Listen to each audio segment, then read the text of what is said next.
অনাহারে অর্থাহারে দিন কাটানো এসব মানুষের আকুতি সাহায্য বাড়ানোর। পানি বিপদসীমার ৪২ সেন্টিমিটার উপর দিয়ে বইছে। সড়ক ডুবে, যোগাযোগ বিচ্ছিন্ন অনেক এলাকা, পানিবন্দী ২০০-রও বেশি গ্রামের মানুষ। ক্ষতিগ্রস্ত প্রায় ২০,০০০ হেক্টর জমির ফসল আর উঠতি পানের বরজ। ভেসে গেছে ৩০০-রও বেশি ঘেরের মাছ।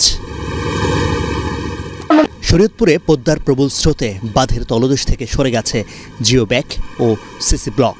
ভাঙন আতঙ্কে নির্ঘুম দিন কাটছে অনেক পরিবারের। অনেকে আবার বসতবাড়ি ছেড়ে আশ্রয় নিয়েছেন উঁচু রাস্তা বা নৌকায়। ঝালুগাড়িতে জোয়ারে বিষখালী সোনকধা নদীর পানি বিপদসীমার ৩৫ সেন্টিমিটার উপর দিয়ে বইছে।